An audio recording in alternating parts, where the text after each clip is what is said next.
સુપ્રભાત મિત્રો, કેમ છો બધા? મજામાં?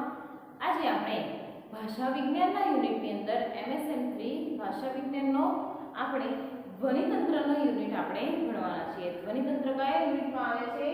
ધ્વનિતંત્ર તમારે બીજા યુનિટની અંદર આવે છે. હવે ગુજરાતી ભાષાનું ધ્વનિતંત્ર તમારે આખું ધ્વનિતંત્ર ભણવાનું આવશે. કેટલીક વસ્તુ એવી છે જે તમે TYBA ની અંદર આ ભાષા વિજ્ઞાનની અંદર તમે શીખી ગયા હશો, પરંતુ આ જ વસ્તુ તમારે વધારે ઊંડાણપૂર્વક અહીંયા ધ્વનિતંત્રનો વિગતે અભ્યાસ કરવાનો છે. એ વિગતે અભ્યાસ કરવાની અંદર તમારા ધ્વનિતંત્રની અંદર તમારે શું જાણવાનું છે? તો કે પહેલું ધ્વનિ કોને કહેવાય, ધ્વનિ ઘટક કોને કહેવાય, પછી ઉપધ્વનિ ઘટક કોને કહેવાય. આ બે ત્રણ વ્યાખ્યાઓ જે છે એ તમારે જાણવાની છે. આ પહેલા હું તમને કહી દઉં કે ગુજરાતી ભાષાની અંદર ધ્વનિ ઘટક કેમ ભણવામાં આવે છે. તો ગુજરાતી ભાષાની અંદર ભાષાનો જે નાનામાં નાનો ઘટક છે એ ધ્વનિતંત્રને આધારે છે. એ ધ્વનિઓનો અભ્યાસ થવો બહુ જરૂરી છે. એટલા માટે ધ્વનિતંત્રનો આપણે અહીંયા અભ્યાસ કરીએ છીએ. જો ધ્વનિતંત્રની અંદર આપણે પહેલું વસ્તુ જોઈએ કે ધ્વનિ કોને કહેવાય. હવે ધ્વનિ એટલે શું, ધ્વનિ ઘટક એટલે શું, પણ તમને પહેલા તમે એક TYBA ની અંદર ઉચ્ચારણ પ્રક્રિયા શીખ્યા હશો. એ ઉચ્ચારણ પ્રક્રિયાની અંદર ઉચ્ચારણ પ્રક્રિયાની આકૃતિ દોરી હશે. આકૃતિ દોર્યા પછી તમે એવું પણ કર્યું હશે કે વિવિધ રીતે છે કે એના અવયવો તમે બતાવ્યા હશે. એમ કરીને આવી રીતે આમ કરી પછી અવયવો બતાવ્યા હશે. અહીંયા નાદતંત્રી બતાવી હશે. અહીંયા તમારું ઉચ્ચારણ ઘટક જે છે નાદતંત્રી દ્વારા મુખમાંથી જે બળ નીકળે છે એ બધું તમે બતાવ્યું હશે. આ ઉચ્ચારણ પ્રક્રિયાની અંદર તમે નોંધ્યું હતું કે એ સમયગાળા દરમિયાન જે હવા બહાર નીકળે છે, એટલે કે પહેલા તો તમારા જે છે ફેફસા છે, આ ફેફસામાંથી શ્વસન ક્રિયા ચાલે છે. ફેફસા સંકોચાય છે, ફેફસા ખુલે છે. એવી રીતે તો આ ફેફસામાંથી નાદતંત્રીથી મુખ વિવરમાં થઈને, એટલે કે અહીંયા ફેફસામાંથી અહીંયા નાદતંત્રીથી મુખ વિવરમાંથી થઈને હવા બહાર નીકળે છે. આ હવા બહાર નીકળે છે એ હવા કંઈક ને કંઈક અર્ધસભર ધ્વનિઓ ઉત્પન્ન કરે છે, એટલે કે અવાજ ઉત્પન્ન કરીએ છીએ. આપણે એમ કહીએ છીએ તો શું થયું? ધ્વનિ આવ્યો, અવાજ આવ્યો. હવા જે છે એ હવા કંઈક ને કંઈક ધ્વનિ સાથે નીકળે છે. તો એ ધ્વનિ એ બધા ઉચ્ચારણ અવયવો અહીંયા કામ બજાવે છે. કયા કયા ઉચ્ચારણ અવયવો છે એ તમે પહેલા જોઈ લો. 18 જેટલા તમારા અહીંયા ઉચ્ચારણ અવયવો છે કે જેના દ્વારા શું થાય છે, આપણે બોલીએ છીએ. જો પહેલા ઉચ્ચારણ અવયવો તમારે નોંધવા પડશે, જેમ કે શ્વાસ નળી, બીજું સ્વર યંત્ર, ત્રીજું સ્વરતંત્રી, ચોથું કંઠ વિવર, પાંચમું નાસિકાપથ, પછી છઠ્ઠું મુખપથ, સાતમું કળજીભ, પછી આઠમું કોમળ તાલુ, નવમું કઠોર તાલુ, દસમું મૂર્ધા, 11 વત્સ, 12 દાંત, 13 હોઠ, પછી 14 હવે આ છે ને જીહવાના બધા પ્રકાર આવશે તમારા. જીહવાની, જીહ્વાગ્ર, જીહ્વા મધ્ય, આ તમારા સ્વરની અંદર આવશે જાણવા માટે. જીહ્વા મધ્ય 16, જીહ્વા પૃષ્ઠ અને જીહ્વા મૂલ. જીહ્વા પૃષ્ઠ અને છેલ્લે લખ્યું છે એવું તમારા માટે અહીંયા લખું છું, જીહ્વા મૂલ. 19 જો સોરી 18. જો આટલા ઉચ્ચારણ અવયવો છે, આપણા અંગો છે જે ઉચ્ચારણ અવયવો ઉચ્ચારણ કોઈ પણ ધ્વનિનું ઉચ્ચારણ સમયે ઉપયોગમાં આવે છે. તો આટલા બધા ઉચ્ચારણ અંગો જે છે, આટલા બધા અંગો દ્વારા 18 અંગો દ્વારા આ કામગીરી થાય છે. ફેફસામાંથી હવા બહાર નીકળવા માટે અર્થસભર ધ્વનિઓ, વાચિક ધ્વનિઓ અને અર્થસભર ના હોય એવા પણ અનંત ધ્વનિઓનું ઉચ્ચારણ આ બધા અવયવો દ્વારા, વાગ અવયવો દ્વારા થાય છે. તો આ વાગ અવયવો તમારે પહેલા લખવાના રહેશે. ખ્યાલ આવ્યો? આટલા વાગ અવયવો છે. આ વાગ અવયવો દ્વારા કોઈ પણ ધ્વનિઓનું ઉચ્ચારણ થઈ શકે છે અને જે મુખમાંથી જે હવા બહાર નીકળે છે એ હવા દ્વારા ધ્વનિઓનું ઉત્પન્ન થાય છે. ખ્યાલ આવ્યો? ત્યાર પછી આ વાગ અવયવો પછી આપણે મુખમાંથી જે હવા બહાર નીકળે છે એ કેવી રીતે નીકળે છે તો તમને ખબર પડી ગઈ. પણ એ હવાના મોજાને શું કહેવામાં આવે છે? ધ્વનિ કહેવામાં આવે છે. એ અવાજ છે, એ હવાનો મોજો જે છે એને ધ્વનિ કહેવામાં આવે છે. બીજું એવી રીતે કહી શકાય કે એ જે ધ્વનિ જે છે એ ધ્વનિ કેટલાક અર્થસભર ધ્વનિઓ ઉચ્ચારાય છે અને કેટલાક અર્થસભર ધ્વનિઓ આપણને મળતા નથી. હવે જે અર્થસભર ધ્વનિઓ ઉચ્ચારાય છે જેમ કે ક, ખ, ગ, ઘ, આ બધા અર્થસભર ધ્વનિઓ કહેવાય. અને આના સિવાય પણ બીજા બધા અર્થસભર ધ્વનિઓ, અર્થસભર ના હોય એવા પણ ઘણા બધા છે. આવું પણ આ પણ છે, એ પણ ધ્વનિ છે. બરાબર છે? એને પણ ધ્વનિ કહી શકાય છે. આપણે એમ કહીએ કે આવું કહીએ એમ, તો આ પણ શું છે? એ પણ એક ધ્વનિ છે. પણ એ અર્થસભર ધ્વનિ નથી. વાંચી શકાય, સાંભળી શકાય, બોલી શકાય એ રીતનું તો છે, પરંતુ શું છે? એ અર્થસભર ધ્વનિ બનતો નથી, એ વાચિક ધ્વનિ બનતો નથી. એટલે ધ્વનિઓ, કેવા ધ્વનિઓ? અર્થસભર જે ધ્વનિઓ હોય એ અર્થસભર ધ્વનિઓને શું કહેવાય? વાચિક ધ્વનિ કહેવાય. વાચિક ધ્વનિ એટલે શું કહેવાય? વોકલ સાઉન્ડ કહેવાય. ખ્યાલ આવ્યો? વોકલ સાઉન્ડ કહેવાય. જે અર્થસભર ધ્વનિઓ બને છે એને, જેમ કે અહીંયા કમળ આ લખીએ છીએ, એમાં વચ્ચે આ કમળની સંજ્ઞા, આ કમળ નામનો શબ્દ જે છે એ કમળ શું છે? વાંચી શકાય છે, વાચિક ધ્વનિ છે, અર્થસભર ધ્વનિ છે. એટલે એને તમે વાચિક સાઉન્ડ કહી શકશો. જેને મેં તમને હમણાં જે મેં તમને કરીને બતાવ્યું ને, કોઈને ના પાડવી હોય કે તારે ઘરે આવશે તો કે ના આવું કહે તો આ શું ધ્વનિ કહેવાય? વાચિક ધ્વનિ કહેવાય.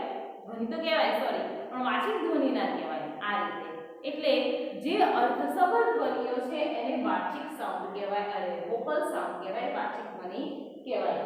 ચાલો પહેલા ધ્વનિ જોયું, વાચિક ધ્વનિ જોયું. હવે એના પછી ધ્વનિ ઘટક કોને કહેવાય? ધ્વનિ ઘટક હું પહેલા તમને એક ઉદાહરણ આપું, પછી તમને હું સમજાવું. જેમ કે ક, મ, અડ. હવે જો આ કમળ જે છે શબ્દ જે છે એ કમળ શબ્દને શું કર્યું? નાના નાના જૂથોની અંદર વહેંચ્યું. તો ભાષાની એવી ચોક્કસ વ્યવસ્થા જે ભાષાનો કે કોઈ પણ શબ્દનો નાનામાં નાનો ઘટક એવું કહેવાય કે ભાષાનો કે શબ્દનો નાનામાં નાનો ભાષાકીય ઘટક એવું કહી શકાય એમ. આ ભાષાકીય ઘટકને આપણે શું કહીએ છીએ? ધ્વનિ ઘટક કહીએ છીએ. ધ્વનિ ઘટક આને કહેવાય. એક ધ્વનિ એટલે અવાજ અને ઘટક એટલે કે જો આ બધા શું થયા છે? આ રીતે ભેગા થયા છે. આ રીતે આ બધા ધ્વનિ ઘટકોની હારમાળા છે. આ ધ્વનિ ઘટકો ભેગા થાય છે ત્યારે એક શબ્દ બને છે. ખ્યાલ આવ્યો? એટલા માટે ભાષાનો કોઈ પણ નાનામાં નાનો ઘટક છે. હા વળજો, સમજો, ભાષાનો, બીજા કોઈ પણ ધ્વનિઓનો નહીં. એટલે ભાષામાં નાનામાં નાનો જે ઘટક છે એ શું કહેવાય? કે એ તમારું ધ્વનિ કહેવાય છે. ખ્યાલ આવ્યો? જો તમારા સિલેબસની અંદર એ જ છે કે ધ્વનિ ઘટક કોને કહેવાય, ઉપધ્વનિ ઘટક કોને કહેવાય, આની બધી તમારી વ્યાખ્યાઓ છે જે તમારે કરવાની રહેશે, લખવાની પણ રહેશે. એક જ મિનિટ, તમારા જો સિલેબસની અંદર હશે તમે જોઈ રાખજો. અને આની પીડીએફ હું જવાબની હું તમારા ગ્રુપમાં મૂકી દઈશ, તમે એની અંદરથી તમે ચેક કરી લેજો. એટલે તમને ખબર જ્યારે તમે આ વિડીયો વાંચો, સાંભળો ત્યારે તમે તમારા જોડે તમારી પીડીએફ ઓપન કરી રાખજો એટલે તમને વધારે ખ્યાલ આવશે. ખ્યાલ આવે? જો હા, તમારો આની અંદર ધ્વનિ ઘટક, ઉપધ્વનિ ઘટક એની વ્યાખ્યાઓ તમારે સમજાવવાની રહેશે. બરાબર છે? એટલે તમને ખબર પડશે. જો તમને ધ્વનિ ઘટક જોયું કે ભાષાનો નાનામાં નાનો ઘટક, બરાબર છે? એ નાનામાં નાનો ભાષાકીય ઘટકને તમે શું કહી શકો? ધ્વનિ ઘટક કહી શકો. આ ધ્વનિ ઘટકની વ્યાખ્યા તમને કમ્પ્લીટ આવડવી જોઈએ. ના આવડે, ના સમજાય તો મને પૂછી લેજો, તો કહેજો, તો હું તમને ફરીથી પણ શીખવાડીશ. ખ્યાલ આવ્યો? એટલે ટૂંકમાં ભાષાનો નાનામાં નાનો ઘટક એટલે શું કહેવાય? ધ્વનિ ઘટક. આવી જ વ્યાખ્યા તમે યાદ રાખશો તો વધારે સારું પડશે. બીજી પીડીએફ ની અંદર સ્મૃતવાની અને ટીએન દવેની, હરિવલ્લભાણી, બે ત્રણ જે વિદ્વાનોએ આપેલી છે એ મેં મેન્શન અંદર કરેલી છે, એ જોઈ લેજો. ચાલો મિત્રો, હવે ધ્વનિ ઘટક એટલે શું કીધું કે ભાષાનો નાનામાં નાનો ઘટક એટલે કે ધ્વનિ ઘટક, એવું આપણે જોયું. ધ્વનિ ઘટક પછી બીજી તમારી સંજ્ઞા છે જેને તમારે વ્યાખ્યાયિત કરવાની છે, એ છે ઉપધ્વનિ ઘટક. ઉપધ્વનિ ઘટક એટલે કે શું છે? તો કે ઉચ્ચારણ ભેદ થતા હોય,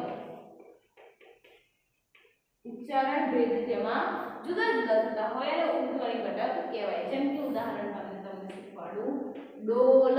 બરાબર છે? ડોલ શબ્દનો લ છે અને અહીંયા ઘોડી.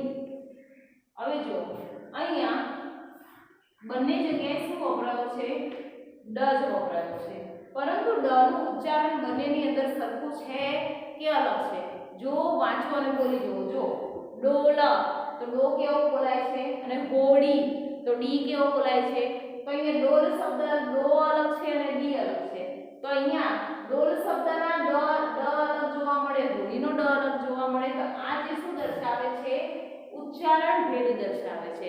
એટલે જે ઉચ્ચારણ ભેદ અલગ અલગ દર્શાવે, અલગ અલગ જોવા મળે, એને શું કહેવાય? ઉપધ્વનિ ઘટક કહી શકાય. આ ઉપધ્વનિ ઘટક તો મોટા ભાગના બધા બહુ જ છે, ઘણા બધા છે એમ. એક શબ્દનો એક વર્ણન, કારણ કે આપણી પાસે જે છે એ ધ્વનિઓ ઓછા ધ્વનિની અંદરથી આપણે બધા શબ્દો બનાવ્યા હોય છે. તો આ બધા જે શબ્દો જે છે એનો ઉચ્ચારણ ભેદ બધાનો શું થાય છે? અલગ અલગ થાય છે. કોઈ પણ ભાષાકીય ઘટક જે છે એ કોઈ પણ જાતે કોઈ પણ રીતે આગળ પાછળ વપરાઈને એનો નવો જ અર્થ નીકળે છે. એટલે કે ઉચ્ચારણ ભેદ જે અલગ પડતા હોય છે, જે જુદા પડતા હોય છે, એ શું બને છે?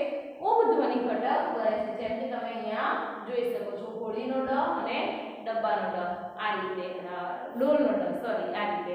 એટલે આ રીતે આને ઉપધ્વનિ ઘટક કહેવાય. ખબર પડી ગઈ? ચાર વ્યાખ્યા આપણે શીખ્યા. ધ્વનિ એટલે અવાજ, પછી ધ્વનિ ઘટક એટલે શું કે ધ્વનિ એટલે અવાજ, પછી વાચિક ધ્વનિ એટલે કોને કહેવાય? કે જે અર્થસભર ધ્વનિઓનો ઉચ્ચાર દેખાય આપણને, અર્થસભર ધ્વનિઓ જે છે એને આપણે વાચિક ધ્વનિ કહીએ, વોકલ સાઉન્ડ કહીએ. ધ્વનિ ઘટક કોને કહેવાય? તો ભાષાનો નાનામાં નાનો ઘટક, એને ધ્વનિ ઘટક કહેવાય. ઉપધ્વનિ ઘટક કોને કહેવાય? કે જે ઉચ્ચારણ ભેદે જુદા જુદા જોવા મળતા હોય. ખ્યાલ આવ્યો? લિખિત સ્વરૂપે એક જ હોય, લિખિત સ્વરૂપે ભલે એકને એક ઘટક આપણને જોવા મળતો હોય, ભલે તે ડ ત્યાં પણ વપરાયો હોય, ત્યાં પણ ડ વપરાયો હોય, પરંતુ એનું ઉચ્ચારણ જુદું થતું હોય ત્યારે એને ઉપધ્વનિ ઘટક કહેવાય. જેમ કે એક ઉપધ્વનિનું બીજું ઘટકનું ઉદાહરણ આપું, જેમ કે પુલ, પછી મિલ્ક. બરાબર છે? પુલ, મિલ્ક, તો આ બંનેની અંદર લ જે છે પુલ અને મિલ્ક, બરાબર છે? એ જ રીતે શેર, આ રીતે. તો બધાની અંદર એલ જે છે એ જુદો વપરાયો છે. તો અહીંયા જે એલ વપરાયો છે એ એલ શું કહેવાય? ઉપધ્વનિ ઘટક કહેવાય. આ ચાર વ્યાખ્યાઓ તમે જોઈ. હવે જે આપણે શીખવાનું છે, બહુ જ મહત્વનું અને બહુ જ ધ્યાનથી શીખવાનું છે, એ છે માન્ય ગુજરાતીના આપણે વ્યંજનો જોવાના, માન્ય ગુજરાતીના સ્વરો જોવાના, માન્ય ગુજરાતીના પ્રકંપી, અર્ધસ્વરો, અનુનાસિકો, સંઘર્ષી, આ આપણે જોવાનું છે. આટલું બધું આની અંદર આવશે. એટલે ધ્યાન લગાવીને શાંતિથી પલાઠી વાળીને બધું જ સાંભળજો. ખ્યાલ આવ્યો? તો ચાલો મિત્રો, આ ચાર ડેફિનેશન બાંધ્યા પછી આપણે હવે શીખીએ છીએ માન્ય ગુજરાતીના વ્યંજનો. આપણે પહેલા એ શીખીએ છીએ. ખ્યાલ આવ્યો? કાં તો આપણે પહેલા માન્ય ગુજરાતીના વ્યંજનો, એના કરતાં માન્ય ગુજરાતીના સ્વરો લઈ લઈએ, કારણ કે સ્વરો જે શીખવાના છીએ એ 8 શીખવાના છીએ. ખ્યાલ આવ્યો? એટલે આપણે કહીએ છીએ માન્ય ગુજરાતીના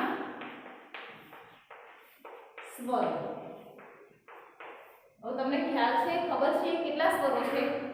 સંસ્કૃત ભાષાની અંદરથી કહેવામાં આવ્યું છે કે સંસ્કૃતમાંથી આપણને મુખ્યત્વે 12 સ્વરો મળે છે. ટી.એન. દવે નામનો વિદ્વાન છે એ આપણને કહે છે 13 સ્વર કહે છે. એ જ રીતે જયંત કોઠારી ગુજરાતી ભાષા પરિચય નામની પુસ્તકની અંદર 8 સ્વર ગણાવે છે. આવી રીતે બધાના અલગ અલગ મતો છે, અલગ અલગ એ બધા ગણાવે છે. પરંતુ આપણા અત્યારે જે આપણી પાસે ટકી રહેલા છે એ આપણે 8 સ્વરોનો અભ્યાસ કરવાનો છે. જયંત કોઠારીના પુસ્તકમાંથી જે છે એટલે ઘણા બધા વિદ્વાનોના મત અનુસાર આટલા સ્વરો ગણાવ્યા છે. હવે સ્વર કોને કહેવાય પહેલા તો આપણે એ જોવાનું છે. તો સ્વર એટલે શું કે જેમાં નાદ હોય પરંતુ સ્પર્શ ના હોય. નાદ હોય પરંતુ સ્પર્શ ના હોય. આવું કોણ કહે છે? આવું ટી.એન. દવે નામનો વિદ્વાન કહે છે એમ કે જે ધ્વનિમાં જે અવાજની અંદર શું હોય છે કે નાદ હોય પરંતુ શું ના હોય? સ્પર્શ ના હોય. એટલે કે શું કે કોઈ પણ તમે સ્વરોનું ઉચ્ચારણ કરો એ સમયે તમારી જે જીભ જે છે એ જીભનો કે કોઈ પણ અંગનો તમારો ક્યાંય સ્પર્શ ના થાય. કેવી રીતે સ્પર્શ ના થાય? એટલે કે તમે બોલશો અ, આ, ઈ, ઉ તો તમારા જે હોઠ છે એની જીભની સ્થિતિ અને મુખની સ્થિતિ એ જ બદલાય છે. એનો જે કોઈ પણ જગ્યાએ એનો સ્પર્શ થતો નથી. એટલે નાદ એટલે કે જેમાં ધ્વનિ છે, અવાજ છે પરંતુ કોઈ પણ જગ્યાએ સ્પર્શ નથી, એને સ્વરો કહેવાય. બીજી રીતે વ્યાખ્યા કહું સીધી સાદી ભાષામાં તો જે સ્વરો જે છે એ મુખમાંથી સીધા નીકળે છે, કોઈ પણ જગ્યાએ અથડાતા નથી, સ્પર્શ થતો નથી. એનો શું કહેવાય? આપણે સ્વર કહી શકીએ. બરાબર છે? તો આને સ્વરો કહેવાય. ચાલો હવે ગુજરાતી ભાષાના કેટલા સ્વરો છે એ આપણે જોયું. એની અંદરથી આપણે હવે સ્વરોનો અભ્યાસ કરીશું. હવે આ સ્વર કેવી રીતે ઉચ્ચારાય છે, એમાં જીભની સ્થિતિ કઈ રીતે હોય છે એ જોવાનું છે આપણે. તો જોઈએ મિત્રો, આ કોઠોનો લખું છું, એક કોઠો તમારે દોરવાનો છે. મુખનો ભાગ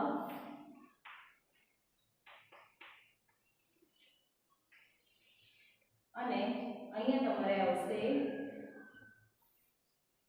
જીભની સ્થિતિ. એમાં આવશે જો અહીંયા અગ્ર, મધ્ય, પૃષ્ઠ. અગ્ર, મધ્ય, પૃષ્ઠ. એ જ રીતે અહીંયા આવશે ઉચ્ચ, મધ્ય અને નિમ્ન. આ રીતે. હવે જો આ છે મુખનો ભાગ એટલે તમારા આ હોઠનો ભાગ. બરાબર છે? ઉચ્ચ, મધ્ય, નિમ્ન અને જીભની સ્થિતિ બતાય છે. એમાં જો તમે અહીંયા જે પહેલા મળે છે તમને મળે છે અહીંયા ઈ, પછી એ, પછી એ, અહીંયા અ, અહીંયા આ, અહીંયા ઉ, અહીંયા ઓ અને અહીંયા અ. બહુ સરસ છે, એકદમ જ સહેલું છે, તમને આવડી જાય એવી રીતે છે. પરીક્ષાની અંદર આ રીતે તમારે દોરવાનું છે. ખ્યાલ આવ્યો છે? આ તમારો મુખનો ભાગ છે. મુખનો ભાગ એટલે કે આ તમારો મુખ જે છે એનો ભાગ કહેવાય. અને જીભની મધ્ય સ્થિતિએ ઉચ્ચ ભાગે ઈ ઉચ્ચારાય છે એ રીતે. હવે જો બંનેને સાથે સાથે લેજો અને મારી સાથે બોલજો તો તમને વધારે ખ્યાલ આવશે. જો આ જીભનો મુખનો ભાગ છે ને એ ઉપરનો ભાગ છે. હવે જીભની સ્થિતિ કઈ છે? અગ્ર છે. હવે જીભની જે સ્થિતિ છે ને મેં તમને 18 અંગોમાંથી તમને છેલ્લા 4 અંગો છે ને જીહ્વા અગ્ર, જીહ્વા મધ્ય, જીહ્વા પૃષ્ઠ, જીહ્વાની આવું મેં તમને કરાવ્યું. તો આ જીભ જે છે ને માનો કે સપોઝ આવી હોય ને તો હું તમને કહું છું હો. સપોઝ આ માનો તમારી આ જીભ છે. ખ્યાલ આવે? એ જીભની અંદર આ છે અગ્ર ભાગ, આ છે તમારો મધ્ય ભાગ અને આ છે તમારો પૃષ્ઠ ભાગ. ખ્યાલ આવે? આ જીભનો આ આગળનો ભાગ, વચ્ચેનો જે છે એ મધ્ય ભાગ અને ઠીક અહીંયા જે છે તમારો પૃષ્ઠ ભાગ. ખ્યાલ આવે? એ જ રીતે આ મુખનો જે ભાગ છે એ ઉચ્ચ, મધ્ય, નિમ્ન એ પણ એ રીતે આવશે. હવે જો ધ્યાનથી જુઓ કે જીભની અગ્ર સ્થિતિએ, કઈ અગ્ર સ્થિતિએ, અહીં એટલે અહીંયા આગળની સ્થિતિએ, અને મુખના ઉચ્ચ ભાગે ઈ ઉચ્ચારાય છે. હવે તમે ઈ ઉચ્ચારો, ઈ કરો એમ, ઈ તો ઈ ઉચ્ચારો છો ને તો એ વખતે આ જે જીભ છે તે તમારી એ પાછળ આમ જાય છે એમ, કયું ઉચ્ચ થાય છે એમ, ઈ. આ રીતે જો આ મુખનો ભાગ તમારો શું થાય છે, આ ઊંચો થાય છે એમ, ઈ. આ કરો ને તો આ મુખનો ભાગ તમારો ઊંચો થાય છે.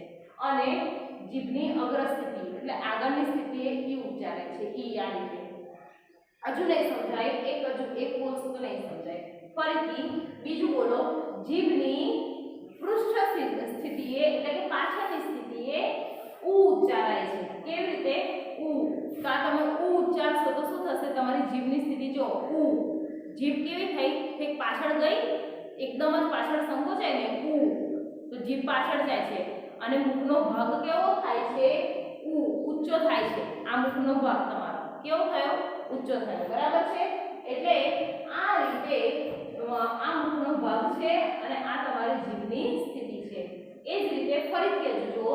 જીભની અગ્ર સ્થિતિએ એ ઉચ્ચારાય છે. જો એ, અ, ઓ થયું તમારું એ, અ, ઓ થયું ઉચ્ચારણ.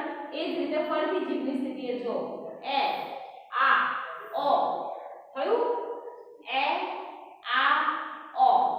આ મુખનો ભાગ તમારે જોવાનો. ખ્યાલ આવ્યો? મુખનો ભાગ પણ કેટલો ઊંચો વધારે ખુલે છે, મધ્યમાં ખુલે છે, નિમ્ન ઓછા પ્રમાણમાં ખુલે છે. એ, આ, ઓ. આ રીતે થયું. જીભની સ્થિતિ બદલાય છે ને. જો ઈ, ઉ તો જીભની આગળની સ્થિતિ, જીભની પાછળની સ્થિતિ. એ જીભની આગળની સ્થિતિ, અ મધ્ય સ્થિતિ, ઓ પૃષ્ઠ સ્થિતિ. એ જ રીતે એ આગળની સ્થિતિ, આ, ઓ. ખ્યાલ આવ્યો? ના સમજાય તો તમે જાતે બોલીને જોજો તો જ તમને ખબર પડશે. આ વસ્તુ તમે જ્યાં સુધી જાતે નહીં બોલો ત્યાં સુધી તમને નહીં આવડે. એટલે એકવાર તમારી જાતે બોલી જોજો તો તમને અવશ્ય ખબર પડશે. એવું તો હોતું નહીં કે કોઈને મોઢાની અંદર જીભ ના હોય. બરાબર છે? જીભ તો બધાને હશે જ. એ પ્રમાણે બધાની જીભની સ્થિતિ પણ આ રીતની જ હશે, અગ્ર મધ્ય પૃષ્ઠ એ રીતે જશે. એટલે એ પ્રમાણે તમારા જીભની અગ્ર મધ્ય પૃષ્ઠ સ્થિતિએ આટલા સ્વરો ઉચ્ચારાય છે. આ થયા તમારા માન્ય ગુજરાતીના સ્વરો.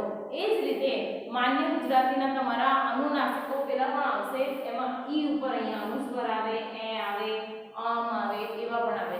પરંતુ અહીંયા તમારા સ્વરો માટે આટલું પૂરતું છે. ખ્યાલ આવ્યો? આ થાય તમારા માન્ય ગુજરાતીના સ્વરો. એક્ઝામમાં તમારે લખવાનું કે જીભની અગ્ર સ્થિતિએ ઉચ્ચ ભાગે ઈ ઉચ્ચારાય છે, જીભની અગ્ર સ્થિતિએ મધ્ય ભાગે એ ઉચ્ચારાય છે, જીભની અગ્ર સ્થિતિએ નિમ્ન ભાગે એ ઉચ્ચારાય છે. બસ આવું લખવાનું છે તમારે. આ પોતાને આ રીતે સમજાવો. પરંતુ ફરજિયાત કોઠો તમારે દોરવો પડશે. ખ્યાલ આવ્યો? આ થયા તમારા માન્ય ગુજરાતીના સ્વરો. હવે આપણે જોઈશું એ માન્ય ગુજરાતીના વ્યંજનો.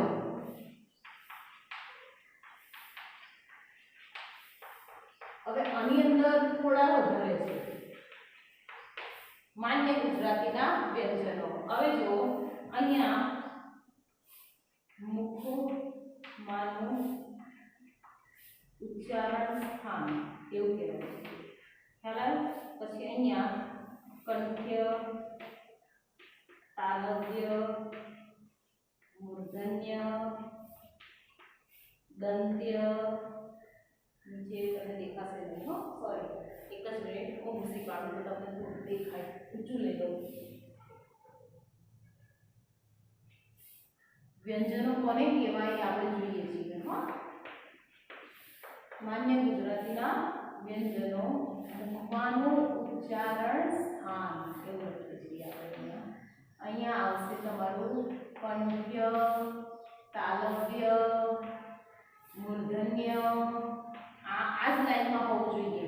દંત્ય અને અહીંયા આવશે ઓષ્ઠ્ય. હવે તમને આખું દેખાતું હશે. ખ્યાલ આવ્યો?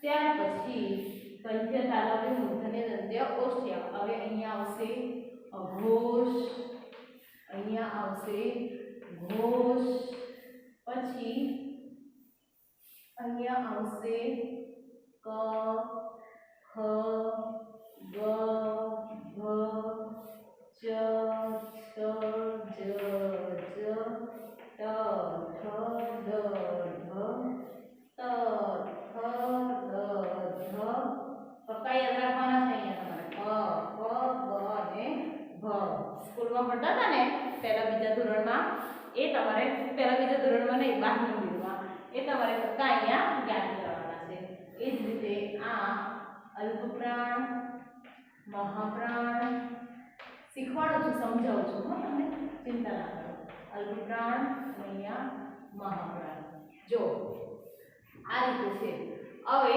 પહેલું તો તમને એ કહું કે વ્યંજનો કોને કહેવાય સ્વરની વ્યાખ્યા યાદ કરો સ્વરની વ્યાખ્યા શું હતી કે જેમાં નાદ હોય પરંતુ સ્પર્શ ના હોય જ્યારે આની અંદર ઉલટું છે જેમાં નાદ પણ હોય અને સ્પર્શ પણ હોય એને શું કહેવાય વ્યંજનો કહેવાય ખ્યાલ આવ્યો વ્યંજનો જે છે એ વ્યંજનો સ્પર્શ દ્વારા ઉચ્ચારાય છે એમ કોઈને કોઈ રીતે એનો સ્પર્શ થાય છે અમુક વ્યંજનો સ્પર્શ નહીં પણ થતા પરંતુ મોટા ભાગે વ્યંજનો એ કેવી રીતે ઉચ્ચારાય છે સ્પર્શ થઈને ઉચ્ચારાય છે આપણે જે અત્યારે આપીએ છીએ એ ગુજરાતી ભાષાના સ્પર્શ વ્યંજનો છે આ પહેલું તમારું હેડિંગ તમારે આપવાનું રહેશે ગુજરાતી ભાષાના સ્પર્શ વ્યંજનો કોને કહેવાય સ્પર્શ વ્યંજનો કે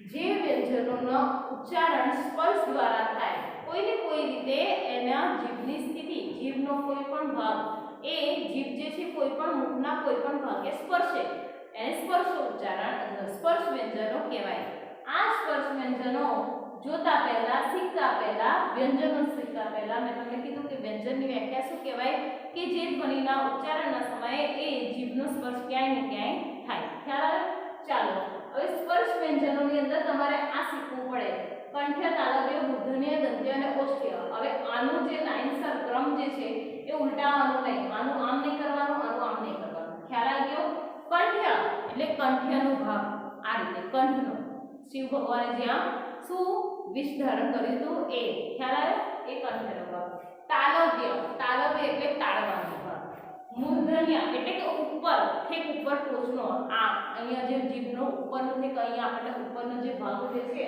મૂર્ધા આ રીતે અહીંયા વચ્ચે જે ભાગ પડે એને મૂર્ધા કહેવાય તાળવું છે ને એની આગળ આવે એટલે આપણે દાંતનો ભાગ દાંતથી ઉપરનો થોડો ઉપરથી થોડો ભાગ એ સાનો ભાગ આવે તાળવાનો એનાથી પછી થોડો ઉપર પાછળનો ભાગ આવે એ મૂર્ધન્ય આવે પછી શું છે દંત્ય દંત્ય એટલે કે દાંતનો ભાગ આગળનો આ દાંતનો ભાગ પછી બીજું શું છે ઓષ્ઠ્ય એટલે કે આ હોઠનો ભાગ કેવી રીતે જો તમને ફરીથી શીખવાડી દઉં તો પાછળથી આગળ આવવાનું આ રીતે આમ આ થયું તમારું કંઠ્ય ગળાનો ભાગ બરાબર છે ગળાથી થોડેક આગળ આવો એટલે તમારું તાળવાનો ભાગ આવે પછી એનાથી થોડાક આગળ આવો એટલે તમારો મૂર્ધાનો ભાગ આવે વચ્ચેનો એનાથી થોડાક આગળ આવો એટલે દાંતનો ભાગ આવે અને એના થળાથી એકદમ બહાર આવી જાઓ એટલે આસાનો ભાગ આવે હોઠનો ભાગ આવે આવડ્યું યાદ રહેશે કંઠ્ય તાલવ્ય મૂર્ધન્ય દંત્ય ઓષ્ઠ્ય આ રીતે આટલી વસ્તુ તમારે યાદ રાખવાનું છે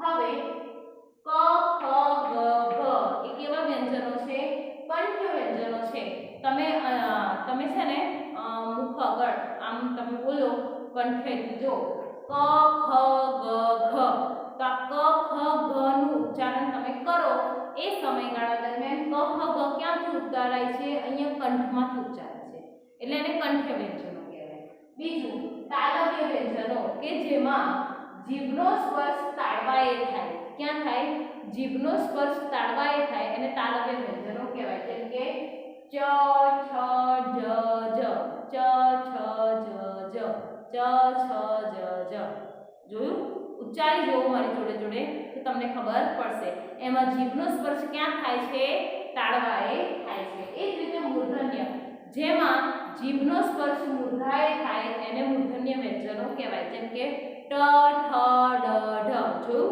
બોલી જુઓ ટ ઠ ડ ઢ એ જ રીતે દંત્ય વ્યંજનો જેમાં જીભનો સ્પર્શ ક્યાં થાય આપણા આગળના જે દાંત જે છે અંદરના ભાગેથી એને થાય જેમ કે ત થ દ ધ તો આ જીભનો ભાગ જે છે ને આપણા આગળના જે દાંત ઉપરના જે ભાગ જે છે ને એ અહીંયા દાંત આગળ થાય છે એટલે ત થ દ ધ દંત્ય વ્યંજનો થાય એ જ રીતે ઓષ્ઠ્ય વ્યંજનો ઉપરનો હોઠ ને નીચેનો હોઠ બે ભેગા થાય ને બંનેને સ્પર્શ થાય એમ આ ઉપલો હોઠ ને નીચલો હોઠ બંને હોઠનો સ્પર્શ થાય એને શું કહેવાય ઓષ્ઠ્ય વ્યંજનો કહેવાય જેમ કે પ હ બ ભ ઉચ્ચારી જોજો ખબર સારું ચાલો હવે આ જોઈ લીધું ત્યાર પછી આપણે હવે જોઈએ છીએ આ એક પહેલો ભાગ આપણે શીખ્યા તમારા માટે હવે આ કોઠો બહુ જ ધ્યાનથી સમજો આ કોઠો તમારે આગળના જીવનની અંદર બહુ જ કામ આવશે ખ્યાલ આવ્યો અને આ કોઠા દ્વારા ઘણા બધા પ્રશ્નો પૂછાઈ શકે એક જ મિનિટ સોરી હા હવે આ બધા તમારા મુખમાંના ભાગમાંથી તમે સ્પર્શ વ્યંજનો શીખ્યા કંઠ્ય તાલવ્ય મૂર્ધન્ય દંત્ય ઓષ્ઠ્ય બોલી જોજો લખજો તો જ આવડશે ખ્યાલ આવ્યો અને બોલવાનું કીધું છે એટલે હું જેમ જેમ તમે વિડિયો જુઓ ત્યારે બોલતા રહેજો ચાલો બીજી વસ્તુ જોઈએ બહુ જ ધ્યાનથી સમજજો જો બીજી વસ્તુ છે અલ્પપ્રાણ અને મહાપ્રાણ આપણે એ શીખીએ પહેલા કોને કહેવાય અલ્પપ્રાણ અને કોને કહેવાય મહાપ્રાણ હવે અલ્પ એટલે ઓછું મહા એટલે વધારે એવી રીતે તો મુખમાંથી જ્યારે હવા બહાર વધારે નીકળે ત્યારે મહાપ્રાણ અને મુખમાંથી હવા ઓછી પ્રમાણમાં નીકળે ત્યારે અલ્પપ્રાણ હવે જો એ તમે ડેફિનેશન મારી બોલીને ના કરતા તમે તમારી રીતે ક્રિએટ કરી શકો છો કેવી રીતે તો તમે જો તમારો જે હાથ જે છે એ હાથને તમારા મુખની આગળ રાખો તો વધારે તમને ખ્યાલ આવશે જો મુખની આગળ રાખો અને મારી જોડે જોડે બોલો જેમ કે ક ખ ગ ઘ ચ છ જ ઝ ટ ઠ દ ઢ ત થ દ થ પ ફ બ ફ તો જો તમારો જે આ હાથ આગળ રાખ્યો ને તમે અને મારી જોડે જે બોલ્યા ને તો આપણે જે ક બોલીએ છે ને ક અને ખ તો ક ની અંદર જેટલી હવાનું માત્ર ઓછું છે એના કરતા ખ ની અંદર હવાનું માત્ર શું છે વધારે છે એ તમને ખબર પડી હશે એટલે આ ક ચ ટ ત પ એ બધા કેવા છે અલ્પપ્રાણ છે ખ્યાલ આવ્યો આ રીતે છે અલ્પપ્રાણ છે અને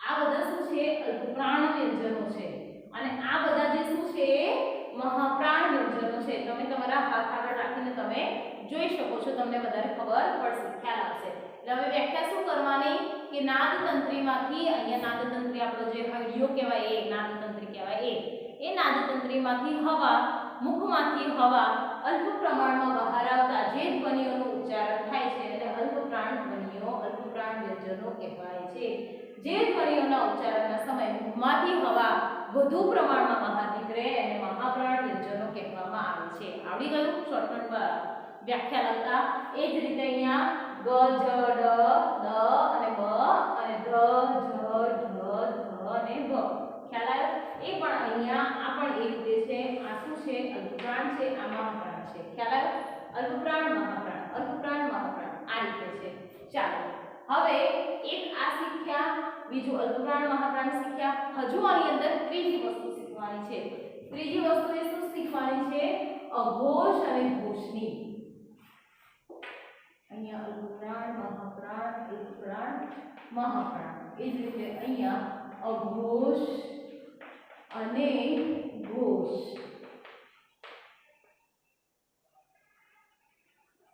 હવે જો આ જે ભાગ છે ને એ અઘોષનો છે આ જે ભાગ છે એ ઘોષનો છે એવું તમને જોઈએ તો ખબર પડી ગઈ હશે આવડી ગઈ હશે પણ કોને કહેવાય અઘોષ કોને કહેવાય ઘોષ તો જુઓ મિત્રો તમારી જે નાદતંત્રી છે નાદતંત્રી ઉપર હાથ મૂકો એટલે આ તમારી નાદતંત્રી કહેવાય અહીંયા ગળાની અંદર કોઈ વધારે જોરથી ના દબાઈ દેતા હો હા એ તો મારે ઉપાધિ પડી જશે કે મેડમ કેવું શીખવાડ્યું જો અઘોષ અને ઘોષ જોવાનું છે હું અહીંયા આપેલું તો તમે સારી રીતે દેખાય જો અહીંયા અઘોષ અને ઘોષ છે એની અંદર તમારે ઉચ્ચારણ કરીને જોવાનું છે તો તમને વધારે ખબર પડશે એટલે બધા જ મિત્રો તમારી જે આ ત્રણ આંગળી છે હાથની એ ત્રણ આંગળી અહીંયા મૂકો તો ખબર પડશે ખ્યાલ આવ્યો અહીંયા ત્રણ આંગળી તમારા નાદતંત્રી મૂકો એટલે અહીંયા ગળા ઉપર મૂકો ત્યાર પછી હવે હું જે ઉચ્ચારું છું એ મારી જોડે તમે ઉચ્ચારો ચાલો પહેલેથી અહીંયાથી સ્ટાર્ટ કરીએ છીએ બરાબર છે ક ખ ઘ ઘ ચ છ જ છ ટ ઠ ડ ઢ ત થ દ ધ પ ફ બ ભ. ખબર પડી? ખ્યાલ આવ્યો? આ ક ખ ઉચ્ચારીએ છીએ ને ત્યારે આ નાદ તંત્રીનું કંપન ઓછું થાય છે. ગ ઘ ત્યારે અહીંયા ઘોષના ઉચ્ચારણની અંદર નાદ તંત્રી વધુ ઘસાઈને આવે છે, વધુ કંપાયમાન થાય છે. ખ્યાલ આવ્યો? આ રીતે છે. સમજાયું? ખબર પડી? ના સમજાયું હોય તો ફરી અહીંયા તમે હાથ મૂકીને તમે કરી શકો છો.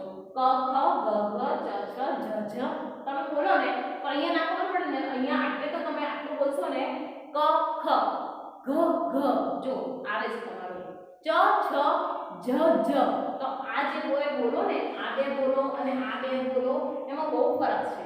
આની અંદર નાદ તંત્રીનું કંપન ઓછું થાય છે, જ્યારે આમાં નાદ તંત્રીનું કંપન વધારે થાય છે. એટલે જેમાં જે ધ્વનિઓના ઉચ્ચારણના સમયે નાદ તંત્રીનું કંપન ઓછું થાય એને અઘોષ કહેવાય. જે ધ્વનિઓના ઉચ્ચારણના સમયે નાદ તંત્રીનું કંપન વધારે થાય એને ઘોષ કહેવાય. આવડ્યું? ખબર પડી? ફરીથી એકવાર રિપીટ કરાવી દઉં. આને કહેવાય મુખમાંનું ઉચ્ચારણ સ્થાનની આધારે સ્પર્શ વ્યંજનો. ખ્યાલ આવ્યો? કંઠે તાલવ્ય મૂઢને દંતે ઓષ્ઠે આ એક રીત, અલ્પપ્રાણ મહાપ્રાણ આ બીજી રીત, અઘોષ અને ઘોષ આ ત્રીજી રીત, વત્તા બધા કેવા છે? સ્પર્શ વ્યંજનો છે. આ ચોથી રીત. બરાબર છે? હવે આ થયા તમારા માન્ય ગુજરાતીના વ્યંજનો. ચાલો હવે માન્ય ગુજરાતીના વ્યંજનોની સાથે સાથે હું તમને માન્ય ગુજરાતીના અનુનાસિકો પણ જોડે લઈ લઉં છું. અનુનાસિકો કોને કહેવાય? એ અનુનાસિકો એટલે કે જેમાં મુખમાંથી નહીં પરંતુ શામાંથી હવા આવે? નાકમાંથી હવા પસાર થાય એને. ખબર પડી? એટલે અંગ, અંજ, અણ, ન અને મ અને અહીંયા લખીએ છીએ આપણે અનુનાસિક. જો અનુનાસિકો. હવે અનુનાસિકોની અંદર મેં તમને વ્યાખ્યા કીધી કે જે ધ્વનિઓનું ઉચ્ચારણ નાકમાંથી થાય. ખ્યાલ આવ્યો?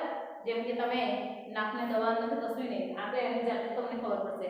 અંગ, અંજ, અણ, ન, મ આ ધ્વનિઓનું ઉચ્ચારણ કરી જુઓ તો તમને ખબર પડી જશે કે આ ધ્વનિઓનું ઉચ્ચારણ મુખમાંથી થાય છે, જ્યારે આ ધ્વનિઓનું ઉચ્ચારણ શામાંથી થાય છે? નાકમાંથી થાય છે. તો મિત્રો આપણે જોયું માન્ય ગુજરાતીના સ્પર્શ વ્યંજનો, માન્ય ગુજરાતીના અનુનાસિકો. એ જ રીતે આપણે હવે જોઈશું માન્ય ગુજરાતીના પ્રકંપીઓ અને પાર્શ્વિકો. જો પાર્શ્વિક, પ્રકંપી. ચાલો પાર્શ્વિક અને પ્રકંપી. હવે પહેલા પ્રકંપી તમને શીખવાડું, કારણ કે પ્રકંપીની અંદર એક છે એટલા માટે. બીજું છે તમારું અર્ધસ્વર પણ છે. હવે પ્રકંપીની અંદર જેમાં પ્રકંપી એટલે ર, તમે ર નું ઉચ્ચારણ કરો ને તો ર કોઈ દિવસ તમે પૂર્ણ ઉચ્ચારી ના શકો. ર ર આ રીતે તમારું ઉચ્ચારણ થાય. તમે ટેબલ હોય ને, ટેબલની ઉપર આમ પેલી લોખંડની ફૂટપટ્ટી હોય, લોખંડની ફૂટપટ્ટીને તમે આમ કરો અને એ કેવું થાય? આમાં કંપન થાય. એ રીતે તો પ્રકંપી ર જે છે એ ર આ રીતનું છે. એ શું થાય છે? હંમેશા આ રીતે શું થાય છે? કંપન થાય છે. એમ જેની અંદર કંપન આવી રીતનું ધીમું તમને કંપન જોવા મળે છે તમારા શું છે? પ્રકંપીઓ તમારા કહેવાય. ખ્યાલ આવ્યો? આ પ્રકંપી શું છે? ર છે. ર કહેવાય. એમ ર ને શું કહેવાય છે? એમ તો ર ને ર ધ્વનિ જે છે ને એ પ્રકંપી ર કહેવાય. એમાં જીભનું ટેરવું શું થાય? ર એટલે જીભનું આગળનું જે ટેરવું છે એ દાંતથી નજીક રહીને પાછું આવે છે અને કંપ દર્શાવે છે. સ્પર્શ નથી થતો. જો તમે બોલી જો ર ર ર એટલે સહેજ જ આપણો સ્પર્શ લઈને પાછું આવે છે, એટલે કંપન થઈને પાછું આવે છે. ખ્યાલ આવ્યો? આને પ્રકંપી કહેવાય. ચલો પાર્શ્વિક કયું છે? તો પાર્શ્વિક ધ્વનિ જે છે એ લ છે. લ ને પાર્શ્વિક ધ્વનિ કહેવાય. એના ઉચ્ચારણમાં જીભનું ટેરવું કેવું થાય? લ. તો જીભનું ટેરવું કેવું થાય? આમ આખો લ થાય. આ જે સ્થિતિ જે છે ને એ જ સ્થિતિ જીભની થાય છે. એમ પાર્શ્વિક એટલે એને પાર્શ્વિક કહેવામાં છે. લ આ રીતે. એટલે એની અંદર જીભની સ્થિતિ શું છે? તો કે એમાં જીભનું આગળનું ટેરવું છે દાંતને અને જીભનો અગ્રભાગના પેઢાને શું થાય છે? સ્પર્શ કરે છે. અને લ એટલે આ જે જીભની સ્થિતિમાં આ થઈ અને બંને બાજુથી હવા ઘસાઈને શું થાય છે? બહાર નીકળે છે અને પાર્શ્વિક કહેવાય છે. પછી એક બીજું પણ છે થડકાર વાળો અળ, આ પણ છે થડકાર વાળો અળ. આ થડકાર વાળો અળ જે છે એમાં જીભનું ટેરવું પેઢાના ઉપલા ભાગ પાસે જઈને પાછું આવે છે. ખ્યાલ આવ્યો? અળ આ જે છે ને, આ જો જે રીતે આનું જે રીતે આનું દોર્યું છે ને ડ્રોઈંગ, એ જ રીતનું એનું ઉચ્ચારણ છે અળ. એટલે કે આ જે જીભ જે છે ને એ આમ અડે છે અને આમ શું થાય છે, પાછી આવે છે આ રીતે. એટલે થડકાર વાળો અળ જે તમારો આવશે. પછી બીજું આવશે માન્ય ગુજરાતીના અનુનાસિકો મેં તમને શીખવાડી દીધા. એના પછી બીજું તમારા આવશે અર્ધસ્વરો આવશે. ય અને વ એ અર્ધસ્વરો મનાયા છે, જેમ કે પાર્વતી આ રીતે, સૈયા આ રીતે. ખ્યાલ આવ્યો? તો ય અને વ એ આપણા શું છે, અર્ધસ્વરો આપણે કહી શકીએ છીએ. એ સ્વરોની અંદર પણ આપણે નથી મૂકી શકતા અમુકવાર, અને અમુકવાર એને વ્યંજનની અંદર પણ આપણે મૂકી નથી શકતા. એટલે આપણે માન્ય ગુજરાતીના અર્ધસ્વરો આપણે ય અને વ બે જોઈ શકાય. ત્યાર પછી માન્ય ગુજરાતીના સંઘર્ષી વ્યંજનો. સંઘર્ષી વ્યંજનોની અંદર શું આવે? સંઘર્ષી વ્યંજનોની અંદર શ, સ અને શ આ રીતે. આ ત્રણ શ જે છે એ શરણાઈનો સ, સસલાનો સ અને ષટ્કોણનો શ, આ ત્રણ જે સ્વરો છે એ સંઘર્ષી વ્યંજનો છે. સંઘર્ષી વ્યંજનો કેમ કહેવાય છે? કારણ કે આ શ, શ, શ નું ઉચ્ચારણ એમાં જીભને સંઘર્ષ કરવો પડે છે, એટલા માટે આને સંઘર્ષી વ્યંજનો કહેવાય છે. તો આજે આપણે ગુજરાતી ભાષાના ધ્વનિતંત્રની અંદર સૌથી પહેલા ધ્વનિની વ્યાખ્યા, વાચિક ધ્વનિની વ્યાખ્યા, ઉપધ્વનિ ઘટકની વ્યાખ્યા, પછી ધ્વનિ ઘટકની વ્યાખ્યા, આ ચાર વ્યાખ્યાઓ શીખ્યા. ત્યાર પછી માન્ય ગુજરાતીના સ્વરો, માન્ય ગુજરાતીના વ્યંજનો, માન્ય ગુજરાતીના અનુનાસિકો, અર્ધસ્વરો, પાર્શ્વિકો, પ્રકંપીઓ, ત્યાર પછી તમારા સંઘર્ષી વ્યંજનો. આટલું બધું તમારા ધ્વનિતંત્રની અંદર આવે. એટલે આ બધી જ વસ્તુ તૈયાર કરી દેજો, તમારા નોટબુકની અંદર નોંધી લેજો અને બને તેટલું વાંચજો. કંઈ ના સમજાય, કંઈ ના ખબર પડે તો તમે મને પૂછી શકો છો. તો ચાલો મિત્રો, આવજો.